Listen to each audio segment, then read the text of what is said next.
Hi guys, welcome back to Refreshing Motherhood. Today I am going to be sharing with you how I have started planning out my weeks and specifically scheduling everything that I do in a weekly and monthly planner.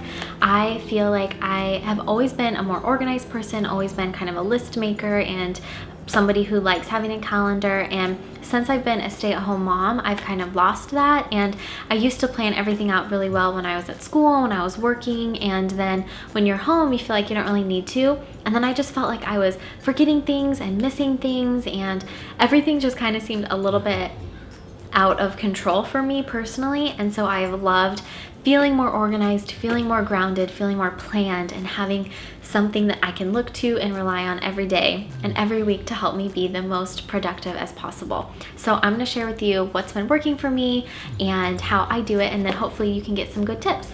If you like this channel and you want to kind of join my village here, I would love to have you subscribe. You can also hit the bell notification so you never miss another one of my uploads, and be sure to like this video if you like it along the way.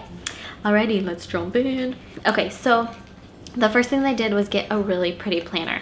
I love this one. This one's actually from Target, so it was really inexpensive. It is a sugar paper line. That's the line from Los Angeles, which is cool. It's like a pale pink and it has little gold touches. The rings are gold as well. And so I just think having something pretty helps me actually use it. As like artificial as that sounds. I don't really use anything in the front of it. It does have some pockets that if I had any like receipts or anything in particular that I had as a to-do that I just needed to pop in here and take this with me, then I could, which I do like having that option, although I don't use that very much. So moving on to the month. So what I do is I put one of these little clips here in the front of the planner and I clip it to the month, and then the back portion goes to the specific week that I'm in. So all I have to do is open my planner app and then I can quickly flip to where we are in the year. And what I like to do is kind of schedule out the month with all of the big items, like any appointments that we have, any specific things that we have to go to. I put our vacation in here, and that way I can see kind of the month at a glance and see what I have planned, what I have to do.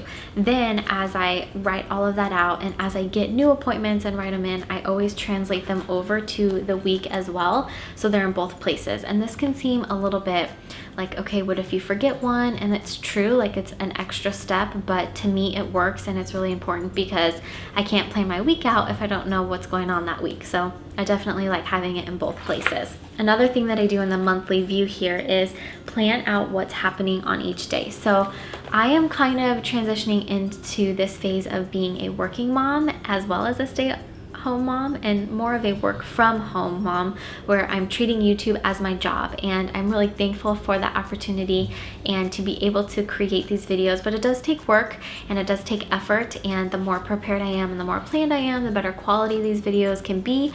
And so what I like doing is specifically planning out when I do what. So this was actually an idea from a friend of mine. I'll have her channel linked down below, but she started doing planning days, like specifically homemaking days, where you work on house cleaning and cooking, and for me, like baking sourdough bread. That happens on Sunday and Monday back to back. So I do laundry on those days, and I just leave those days totally open and reserved for everything about the house. On Sundays, I actually plan out the meals for the next week, and that way I feel like I'm going into the week like really ahead, and my house is clean and the laundry is done and we have clothes for the week and all of that. On Tuesday, I film videos for this channel, Refreshing Motherhood. And then on Wednesdays, I edit those videos, and that way I'm prepared for the next week ahead as far as my video postings go, and that way I can be really on top of it for you guys.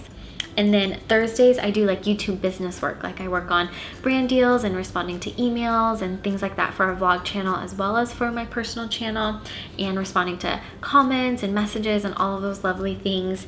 And then Friday, I do extra projects. So I feel like I always have something else going on, whether that be a wedding video, like videography projects, photography projects, floral projects, because I do some floral work for weddings and things like that. I always do that on Fridays. And then Saturday is reserved for family. So don't worry about cleaning, don't worry about working. We just spend the day together as a family and doing something fun. So I have loved that, and I kind of can plan my month based off of what I have going on, like what category of day it is, and that has been so helpful. The last thing I do is in the notes section, I put any video ideas that I have. I write it out so that way when I go to film, I can look here and say like, okay, what video do I want to film that week? What's kind of speaking to me? And that way I don't forget if a video idea comes to me. Moving on to what I do that week. I again translate to like Monday's homemaking, Tuesday's filming, things like that. And then at the end of the little square that I have for that day, I put a little star with the meals. So like I said, on Sundays, I plan out the meals and I can kind of determine based off of what food we have, when we need to go grocery shopping, and what meals that I can make that week. And it has been so helpful, like going into the week knowing, okay, this is what I'm making for dinner tonight. It takes kind of the guesswork out of it.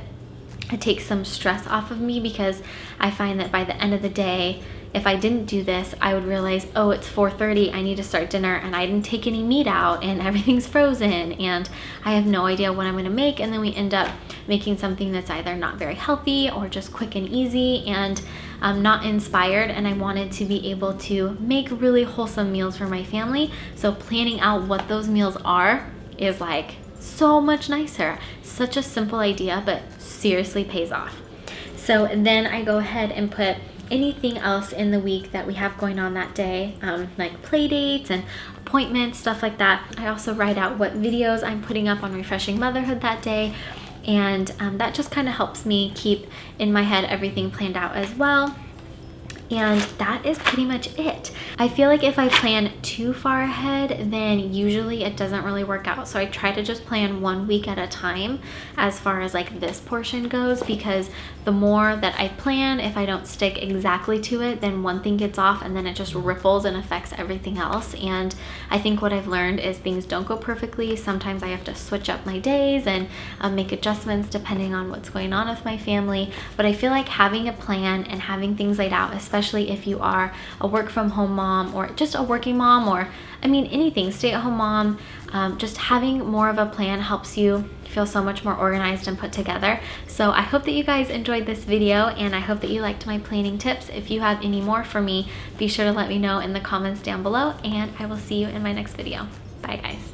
I have a pair of leggings, a couple different shirts that I will show you guys, and I have loved every single one of them, and I'm so glad that Aaron reached out to me, because I felt like, oh my gosh, like now I totally want to shop LuLaRoe all the time. The patterns to me can sometimes be a little bit intimidating, because I'm definitely like a more neutral girl, but I love having a little bit of pop of color in there, and the patterns that I have that she sent me I think are totally manageable, and there's definitely things that are a little bit more toned down, and then there's also things that are a little bit more unique,